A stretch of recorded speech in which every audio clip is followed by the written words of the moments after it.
Ya, di-push dulu ya. Nanti kalau yang mulai presentasi baru. Baik, Assalamualaikum warahmatullahi wabarakatuh. Selamat siang Bu Kumala dan teman-teman semua. Di sini kami dari kelompok 1 akan mempresentasikan materi terkait jurnal integritas, etika, dan kewirausahaan sosial. Berikut nama-nama kelompok 1 yaitu saya sendiri Rositama dengan NPM 20110111006, Atika Putri Amelia 201101151, Jenny Lian Salsabila 20110111081, dan Irfan Salihin dengan NPM 20610111001.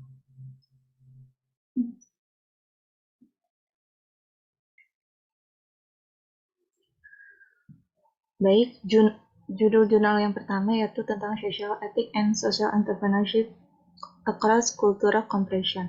Nulis Saurabh Pathak dan Etayankara Muralidharan, tahun 2019. Latar belakang jurnal penelitian dituliskan berdasarkan penggunaan permodalan multilevel dan data dari 26 negara yang mencakup 93.439 tanggapan tingkat individu pada kewirausahaan sosial untuk tahun 2015. Berupaya memahami bagaimana orientasi etika tingkat masyarakat berdampak pada kemungkinan individu terlibat dalam kewirausahaan sosial.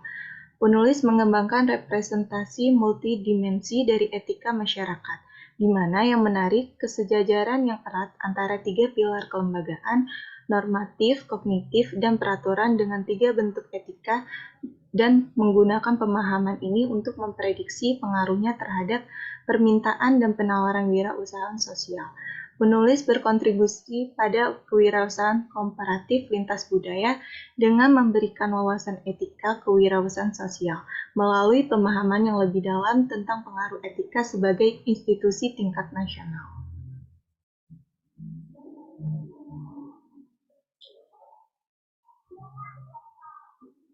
Baik, tujuan penulisan jurnal tersebut untuk mengembangkan representasi multidimensi dari etika masyarakat, di mana untuk 3 pilar kelembagaan normatif, kognitif, dan peraturan dengan 3 bentuk etika, penggunaan pemahaman ini untuk memprediksi pengaruhnya terhadap permintaan wirausahaan sosial. Penulis menemukan bahwa rendah etika perilaku di tingkat masyarakat memberikan peluang bagi individu untuk menjadi wirausahaan sosial. Metode penelitian. Metode yang digunakan pada penelitian ini adalah kuantitatif dengan menguji hipotesis terkait penggunaan desain multilevel dengan menyusun kumpulan data lintas negara yang terdiri dari survei perwakilan populasi dari Global Entrepreneurship Monitor atau GEM yang melibatkan 93.439 responden dari 26 negara untuk tahun 2015.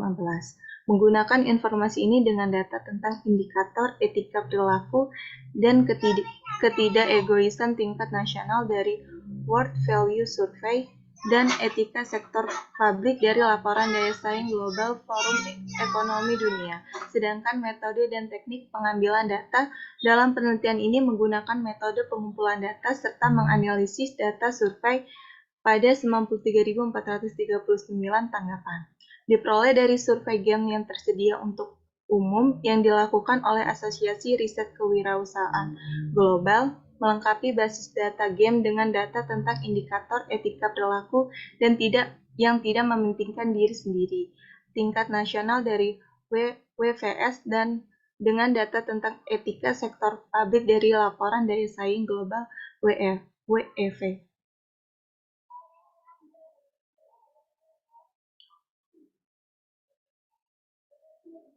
Variabel dependen peneliti ini kemungkinan tingkat individu untuk terlibat dalam social entrepreneurship kemungkinan diukur sehubungan dengan populasi umum dan diperoleh dari kumpulan data GEM. Kumpulan data GEM diidentifikasi 3 jenis pengusaha, yaitu pengusaha yang baru lahir, pengusaha baru, dan pengusaha yang sudah mapan. Untuk menghitung indeks dan mengukur etika perilaku di suatu negara, peneliti mengambil skor rata-rata untuk 4 pertanyaan. Masing-masing dari 4 pertanyaan ini adalah skala tipe Likert 10 poin dengan 1 yang menunjukkan tidak pernah dapat dibenarkan, dan 10 yang menunjukkan selalu dapat dibenarkan. Skor peneliti untuk etika perilaku seperti yang digunakan dalam penelitian ini adalah rata-rata aritmatika dari skor pada keempat sub-item tersebut. Jadi, secara agregat, skor yang lebih tinggi pada indeks ini menunjukkan bahwa perilaku tidak etis dibenarkan di suatu negara dan nilai yang lebih rendah menunjukkan sebaliknya. Hasil dan pembahasan dari penelitian ini yaitu dikelompokkan berdasarkan negara, menghasilkan kumpulan data hierarkis dan berkerumun. Peneliti menganalisis menggunakan regresi logistik efek acak untuk memperkirakan pengaruh faktor tingkat negara atau level 2 pada kemungkinan social entrepreneur tingkat individu. Sementara tabel 2 memberikan statistik deskriptif, tabel 3 dan 4 masing-masing menunjukkan matriks korelasi untuk variabel tingkat individu dan negara. Selanjutnya akan dipresentasikan oleh rekan.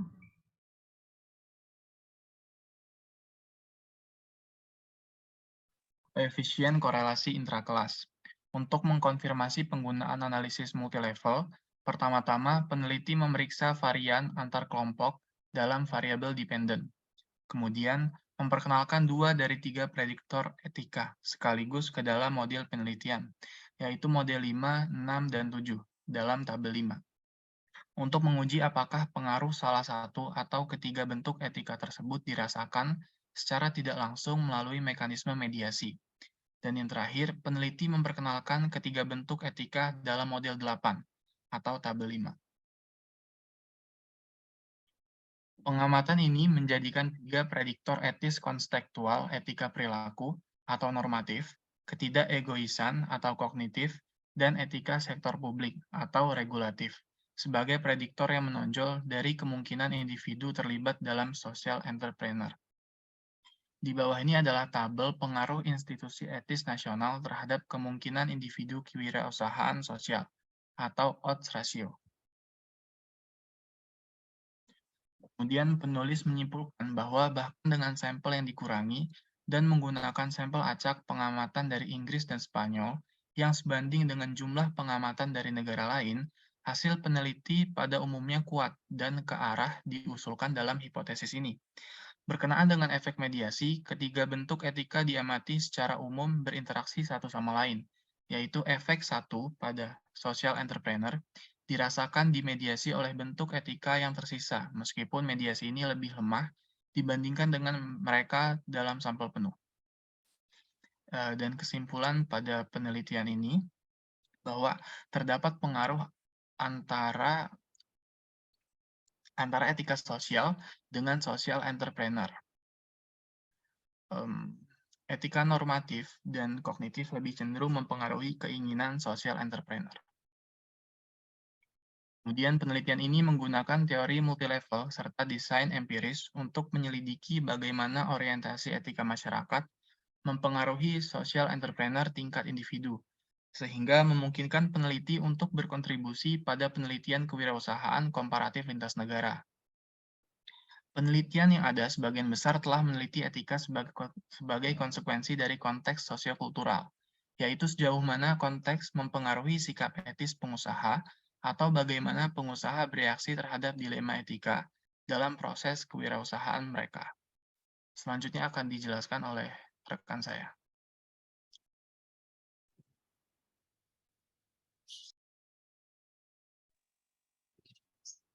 Judul jurnal, Social Entrepreneurship and Values Work, The Role of Practice in Shaping Values and Negotiating Change. Penulis Ira Chatterjee, Joep Cornelissen, dan Joachim Vincent. Jurnal, Journal of Business Venturing, tahun 2020. Latar belakang jurnal.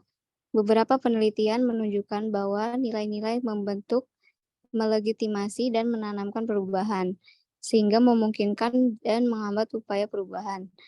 Namun hingga saat ini, penelitian tentang perubahan sosial cenderung berfokus pada hasil yang terkait dengan modifikasi perilaku daripada perubahan keyakinan dan nilai yang lebih mendalam, yang harus menyertai transformasi masyarakat yang berkelanjutan. Oleh karena itu, dalam penelitian ini, peneliti mengkaji proses yang menegosiasikan dan merekonsiliasi nilai-nilai heterogen pada inti dari istilah perubahan sosial. Tingkat dalam, yaitu perubahan berdasarkan keyakinan, sikap, dan makna yang berubah. Tujuan penulisan jurnal ini yaitu penelitian ini memperluas teori tentang perubahan sosial dan kerja nilai, menyarankan alternatif praktis bagi wirausahawan sosial yang ingin mengatasi masalah sosial yang mengakar secara budaya. Melalui analisis peneliti, tujuan penelitian ini untuk membangun teori dalam dua cara.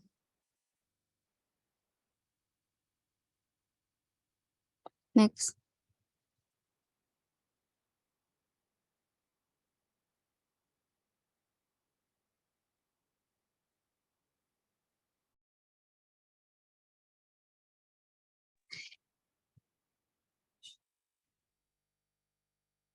Kedua, peneliti berkontribusi pada pandangan nilai-nilai berbasis praktik dan performatif. Sejumlah penelitian kewirausahaan sosial yang menyelidiki nilai dan praktik menunjukkan bagaimana elemen moral dari nilai dapat digunakan untuk mengubah praktik. Sebagai perbandingan, penelitian ini adalah salah satu yang pertama menunjukkan bagaimana praktik yang dibuat dengan hati-hati dapat digunakan untuk membentuk nilai-nilai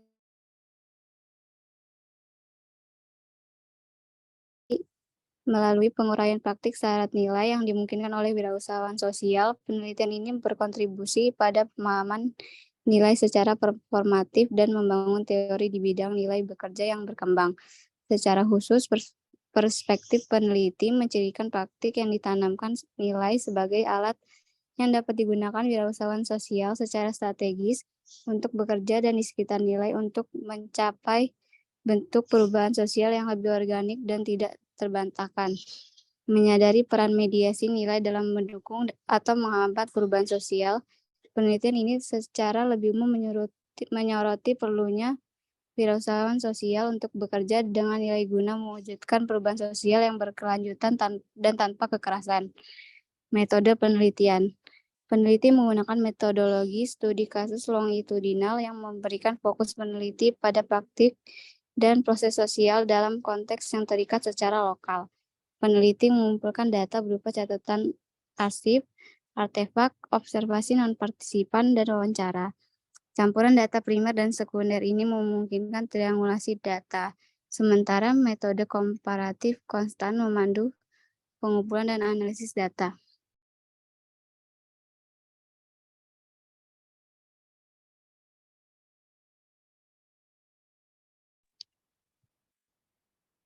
Subjek, Barefoot College. Barefoot adalah sebuah perusahaan sosial yang diam-diam telah mempengaruhi perubahan radikal dan kuat dalam masyarakat pedesaan di seluruh dunia selama 50 tahun. Objek, perubahan sosial dan nilai-nilai sosial. Hasil penelitian. Temuan peneliti yang menggambarkan bagaimana Barefoot bekerja dengan dan di sekitar nilai-nilai komunitas yang mengakar dalam dua bagian. Pada bagian pertama, fase 1, penahan nilai. Peneliti melihat bagaimana manajemen mengungkap nilai-nilai sosial tradisi dan kemudian mengadopsi nilai-nilai organisasi yang sesuai dengan nilai-nilai ini. Dalam fase dasar ini, wirausahawan mengkooptasi nilai-nilai komunitas sebagai nilai-nilai organisasi melalui praktek-praktek yang ditargetkan pada nilai-nilai komunitas yang pertama. Kemudian mengadopsi dan memproyeksikan nilai-nilai organisasi yang selaras dengan nilai-nilai komunitas. Pekat terhadap nilai-nilai inti komunitas. Wirausahawan mengadopsi nilai-nilai organisasi yang memberikan titik referensi penting dan menjalankan rute yang tepat untuk tahap peningkatan nilai berikutnya.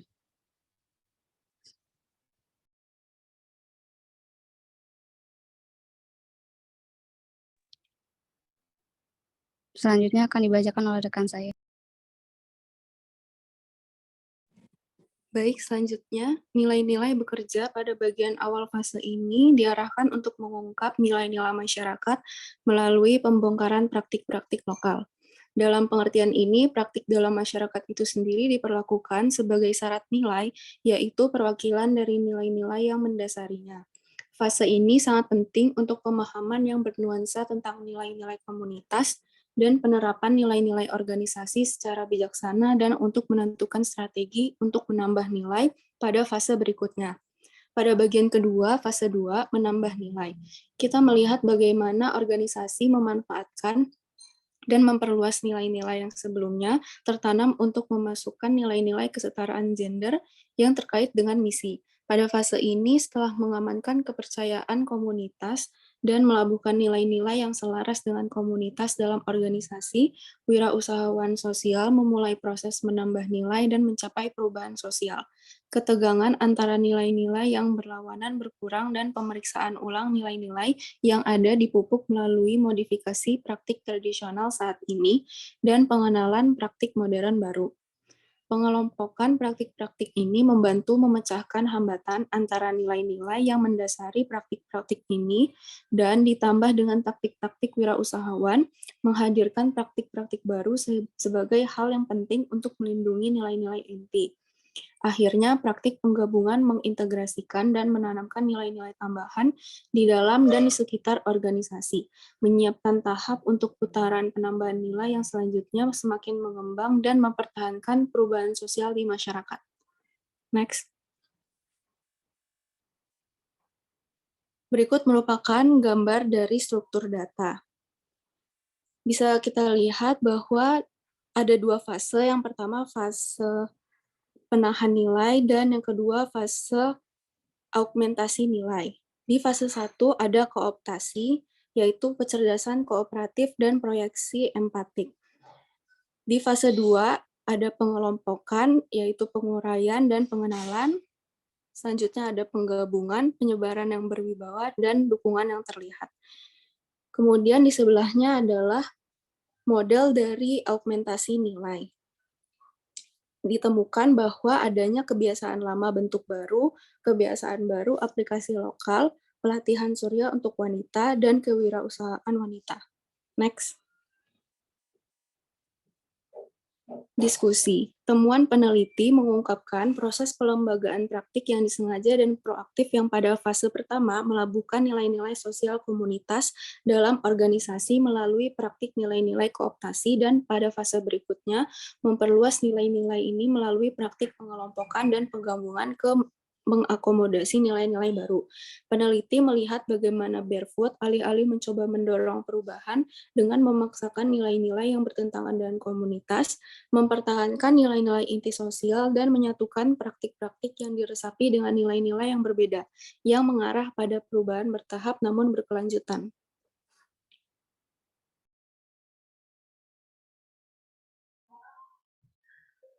Baik, sekian presentasi dari kelompok kami. Apabila teman-teman ingin bertanya, bisa open mic atau bisa tulis pertanyaannya di kolom chat. Terima kasih.